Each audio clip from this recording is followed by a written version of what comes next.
How can a vampire become a normal human again? The vampire draped a wet cloth over his body. Then he stood by the window with his arms spread wide, allowing the sunlight to shine directly on him. The next second, his body burst into flames instantly. After counting down 3 seconds, the woman pressed a button to remove the air from the room, successfully extinguishing the flames on his body. Just like that, Edward transformed from a vampire back into a human. Before anyone could celebrate, a vampire search squad suddenly stormed in. The three quickly hid inside large barrels and narrowly avoided detection. Not long afterward, Edward stepped outside, enjoying the warmth of sunlight for the first time in years. Meanwhile, because of a severe blood shortage, large numbers of degenerated vampires began appearing on the streets. To contain the situation, the military stepped in, capturing and detaining these out-of-control vampires. But to restore them to normal, they would need to consume large amounts of blood. Yet even ordinary vampires could barely find blood to drink, let alone these fully degenerated creatures.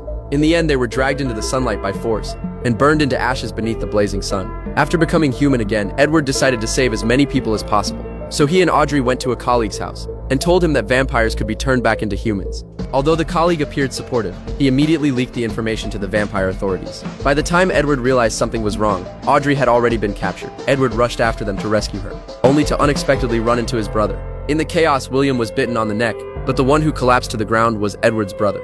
Watching the changes happening to his brother, Edward suddenly came up with a bold idea. After returning to the blood collection company, Edward attempted to use the human restoration process to save Audrey's life. At the same time, he and his colleague had successfully developed a blood substitute. However, what the boss cared about was never saving the world, but making more profit. As their final hope began slipping away, Edward deliberately provoked his boss, tricking him into biting his neck. While the boss was savoring the taste of blood, he suddenly realized something was wrong, because Edward's blood had turned him back into a human. Only then did everyone understand that the blood of a transformed human was the cure that could turn vampires back into humans. Not long afterward, a rescue team arrived on the scene. Seeing the boss inside the elevator, the surrounding vampires completely lost control and charged at him in a frenzy. Just as Edward was about to be attacked, his brother arrived just in time in a vehicle. Although he managed to save everyone, he became food for the vampires himself. And so, the cure began spreading throughout the population. More and more vampires returned to being human. Human civilization finally saw a long-awaited dawn. For a long time, vampires have been one of the most popular themes in film and television.